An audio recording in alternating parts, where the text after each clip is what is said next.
IFAT India की यह प्रदर्शनी 28 से 30 अक्टूबर 2022 तक चलेगी। इस मेला में उत्कृष्ट प्रबंधन और अपशिष्ट जल प्रशोधन के समाधानों एवं इस सेक्टर में उभर रहे प्रचलनों पर चर्चा करने का एक अनूठा अवसर उपलब्ध कराया गया है।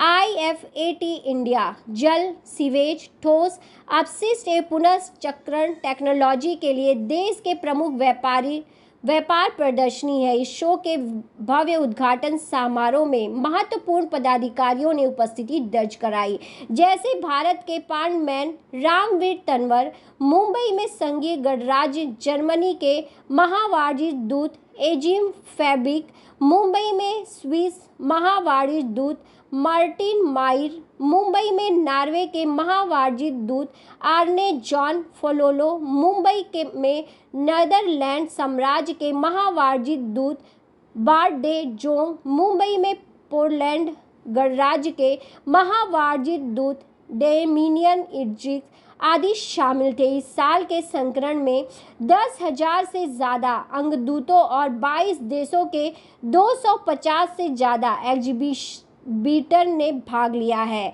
Australia, Germany, Norway, Poland, Switzerland और नीदरलैंड के पवेलियन भी हैं, जो साबित करते हैं कि IFAT इंडिया 2022 अपशिष्ट एवं जल प्रशोधन के सेक्टरों को बढ़ावा और सुविधा देने के लिए एक औद्योगिक आयोजन है। बिल्कुल, देखिए बहुत सारे लोग हैं जो ग्राउंड पे काम कर रहे हैं, लेकिन अगर टेक्नोलॉजी और मशीनरीज उनके काम में सहयोग कर दें तो उनका काम कई गुना ज़्यादा अच्छा और हो सकता है। I mean their efficiency and their result can be improved. So this exhibition is maybe very helpful for these type of pupils, even for me, क्योंकि हम भी जब तालाब करते हैं तो we need lots of machines, और कई बार ऐसा होता है कि हमको 2 साल बाद मशीन्स का पता चलता है कि अरे यार 2 साल पहले जो काम किया था, अगर ये वाली मशीन होती हमारे पास तो we could do better. So this exhibition is very great for them. India के लिए कितना ज़रूरी है कंट्री लाइक इंडिया?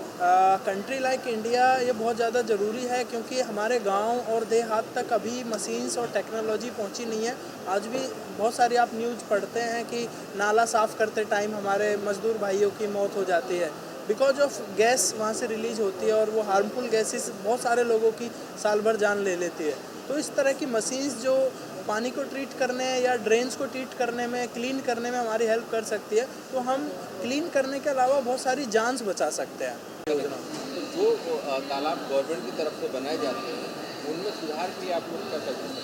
देखिए, जो अमृत सरोवर योजना इस बार माननीय प्रधानमंत्री जी ने लॉन्च की थी, 22 मार्च से वो शुरू हुआ था, तो उसमें बहुत सारे तालाबों को फिर से पुनर्जीवित किया गया है। और लेकिन हमारे पास इंडिया में मुख्यतः उतनी अब ज़मीन की बहुत कीमत है कि हम नए तालाब बनाएं। तो अब हम गलती क्या करते हैं कि हम नए तालाब बनाने की कोशिश करते हैं, और जब तक पुराने वो डंपिंग यार्ड्स बन चुके होते हैं।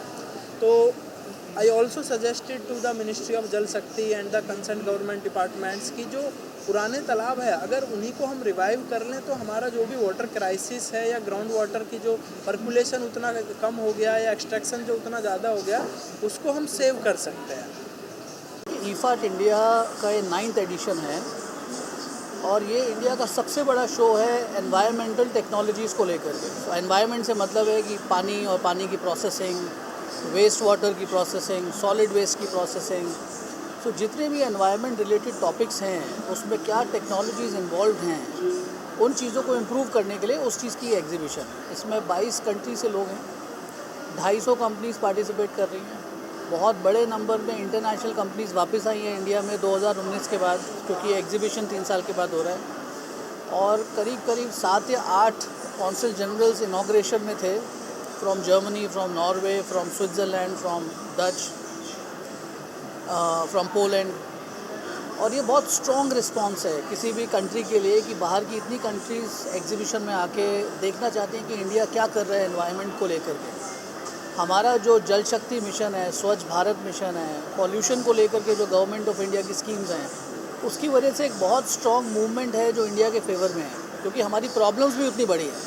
सरकार का किस तरह से सपोर्ट मिल रहा है प्रोग्राम? देखिए, गवर्नमेंट का काम होता है विज़न को सेट करना। गवर्नमेंट ने अपना काम कर दिया विज़न सेट करके कि हम लोग को हर घर जल योजना जो है, जो जल शक्ति एक मिनिस्ट्री बन गई है, तो इससे पता लगता है, इससे वर्ल्ड वाइड इंडस्ट्री को मैसेज मिलता है कि गवर्नमेंट यहाँ की जो है कितना सीरियस है पानी जैसे टॉपिक को लेकर के, पॉल्यूशन जैसे टॉपिक को लेकर के, एयर पॉल्यूशन को, सॉलिड वेस्ट एक बहुत बड़ा इशू है दिल्ली जैसी स्टेट्स में है, जहाँ पे we have mountains of solid waste coming up. उन सारे प्रॉब्लम्स को फिक्स करने के लिए यहाँ पे सॉल्यूशंस अवेलेबल हैं।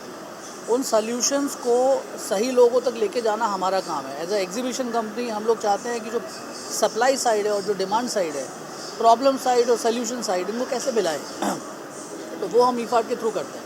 नई टेक्नोलॉजी जो यहाँ पर एक्चुअली कर जा रही प्रदर्शनी में, उससे कितना इंडिया को फ़ायदा होगा, जब उसके दर्शकों को? देखिए बहुत फ़ायदा होगा। आज की डेट में अभी आपने सुना होगा जो पॉन्ड मैन है, वो क्या करते हैं कि जो भी जहाँ पे भी कूड़ा इकट्ठा हो जाता है उसको क्लीन करके वहाँ पॉन्ड्स को रीस्टार्ट कर देते हैं, तालाब को ज़िंदा कर देते हैं। अब इसको करने के लिए अभी तक हम क्या कर रहे थे, हम हाथों को यूज़ कर रहे थे, हम इंस्ट्रूमेंट्स को यूज़ कर रहे थे। यहाँ पे ऐसी दर्जनों टेक्नोलॉजीज़ हैं जहाँ पे आपको मशीन को एक बार मूव करना है और वो तालाब ज़िंदा हो जाएगा।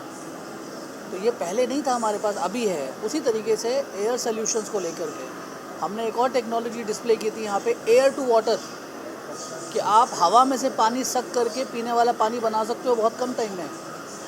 तो वर्ल्ड की जितनी इमर्जिंग टेक्नोलॉजीज़ हैं, जो दुनिया में चल रहा है, वो हमने यहाँ पे लाके डिस्प्ले कर दिया। हमारी उम्मीद है कि अगले 3 दिन में यहाँ पे 10,000 लोग विज़िट करेंगे और ये 10,000 लोग इंडस्ट्री के हैं। ये 10,000 लोग यहाँ से सोल्यूशन लेके वापस इंडस्ट्री में जाएंगे और जब ये सोल्यूशन इंडस्ट्री में जाएंगे, इंडस्ट्री ऑटोमेटिकली आगे बढ़ेगी। आप देख रहे हैं सक्षम न्यूज इंडिया, सबसे पहले सबसे तेज।